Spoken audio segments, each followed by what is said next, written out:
32,850 is a significant number. You want to know why? It is the amount of days someone lives from the day you are born to the day you turn 90 years old. This past weekend, my family and I had to bury my grandfather, who made it to 92 years old. It was a difficult weekend for all of us, especially for my mom and her brothers and sisters. For the past 2 decades, many of them, especially my mom, have done nothing but care for my grandfather. He had a host of medical conditions that ailed him, but with every obstacle he encountered, he always was able to pull through. This time it was different because it was just his old age. His body was just failing him. He was bedridden and under hospice care already, so it was just a matter of time, and he was definitely ready to go.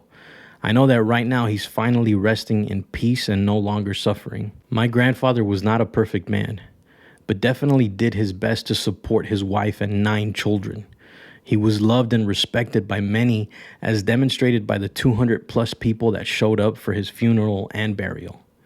It's crazy that even when you know a loved one is about to leave this earth, no matter how much you mentally prepare for it, you're never really ready. I know my family is hurting right now, and I'm doing my best to be strong for them.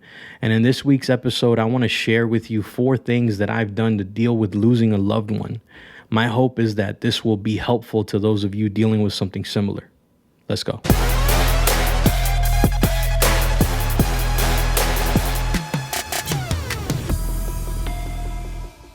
What's going on, fellas? Welcome to Alpha Dad Consulting. I am your host, G. Vidal, and on this show, we focus on providing you as a millennial dad with tools and resources you can use to create the family life you want. This week, I decided to get a bit more personal and share something with you that just occurred in my family.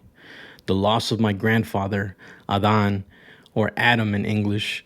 It's weighed heavy on my family, and it's also weighed heavy on me. However, with everything I've learned about life, family, and personal growth, there are 4 things that I've used to cope with losing a loved one. The first thing I've learned is that you have to mourn your loss. I remember when I got the news from my mom that my grandfather had passed away in his sleep. She was crying as she told me, and I just accepted the news knowing that it was going to happen. And it didn't hit me at first. It was almost unreal. I teared up a little bit after that, but I didn't cry. I actually tried to hold back my emotion, thinking that I had to kind of be tough for my mom and my family. So I shut the tears off. We had to drive up from Texas, where we live, to Arkansas, where they live, for the funeral. And I remember the day we arrived, my mom was scheduled to go see how my grandpa's body looked for the funeral. Since it was going to be an open casket funeral, which is typical in a Hispanic family, they had got him a nice suit and a nice casket, all in his favorite color, blue, right? So I went with my mom to the morgue along with a couple of cousins and my uncle.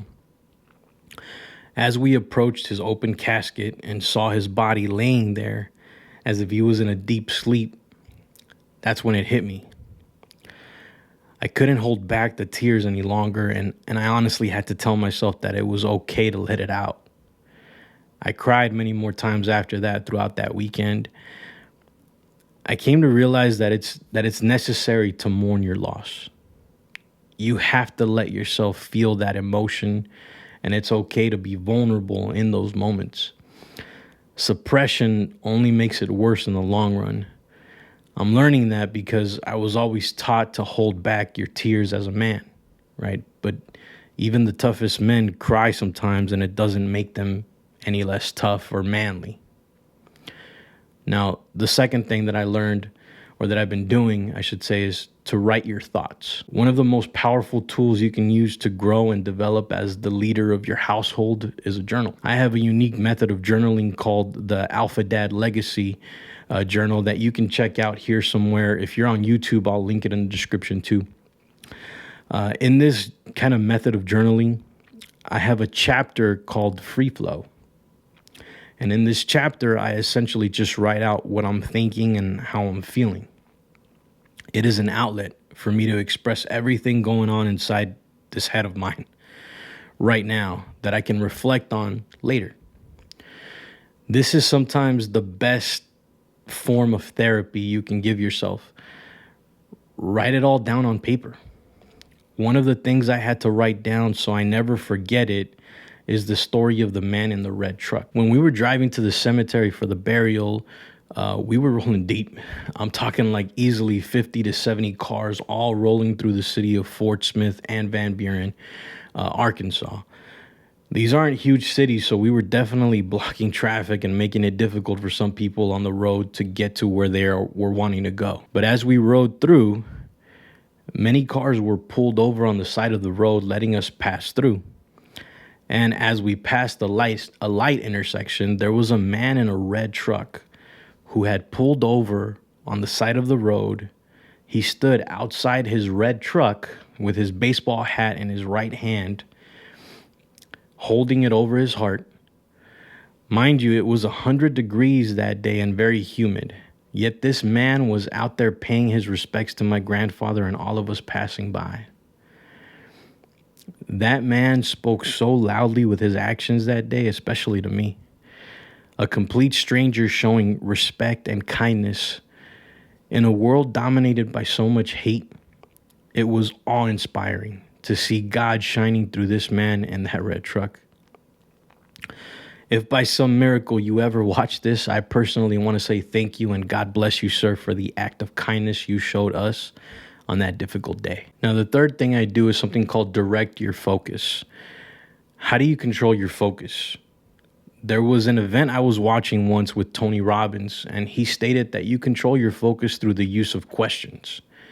At first, I didn't understand it until he actually started asking questions, right? Like, what color shirt do you have on? How old are you? Where did you grow up? As he was asking these questions, my focus immediately shifted towards the answer to that question. And it's interesting because we sort of think in questions throughout the day, right? I mean, have you ever found yourself asking yourself questions in your head? Like, where did I put my phone? What was I supposed to do next? What are we eating tonight for dinner? How much gas is in my car? Our minds are literally designed to solve problems throughout the day and answer questions. So when you understand the power of questions and how they direct your focus, you can start using them to your advantage, especially after losing a loved one. You cannot remain in a state of mourning and depression for the rest of your life. If I continually focus on the question, why is my grandpa gone? Why couldn't he have lived longer? Why was he sick or bedridden? I'm going to be frustrated looking for answers to those questions because I honestly don't know. Only God knows.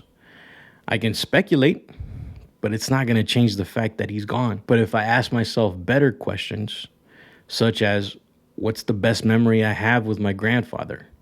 How could I make my grandpa proud of me today? What good trait did my grandpa possess that I can embody and instill in my children? With questions like that, your focus shifts and it becomes less likely that you will fall prey to depression. I encourage you to practice asking yourself powerful questions that direct your focus away from a depressed state of mind. And the fourth thing I do is live a life that honors who you've lost.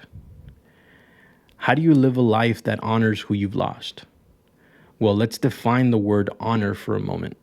What does the word honor actually mean? Well, it can mean a few different things, but I believe this is the most accurate definition, which is honesty, fairness, or integrity in one's beliefs and actions.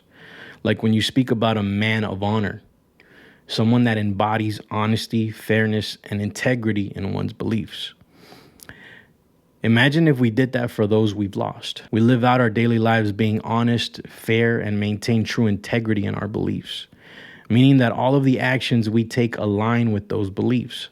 How much honor would that bring to my grandfather if I lived out my life like that? Whether you like it or not, your reputation does matter in this world.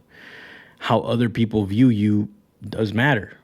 Now, you can be okay with not caring how people view you, which is perfectly okay because not everyone is going to like you, and you don't have to care what they think.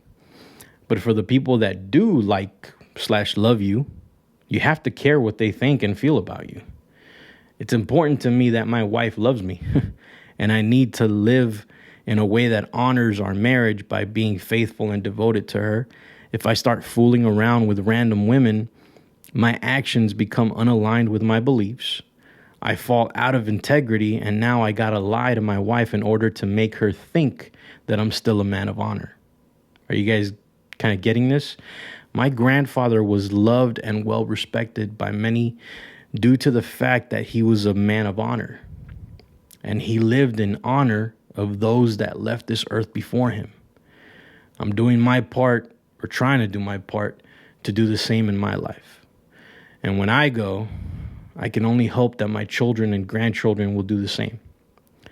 I would argue that the people that have the most difficult time with losing a loved one sometimes struggle with living a life that honors them, that honors those that have passed. Don't let yourself fall into that. Allow those that have left this earth before you to look down from the heavens and be honored by the life that you live every single day. Thank you for checking out this week's episode. Do me a favor, if you're watching on YouTube, like and subscribe. And if you're listening to the podcast, consider leaving me a review, as that does help me out a lot. All right, my fellow Alpha Dad, I'll catch you on the next one.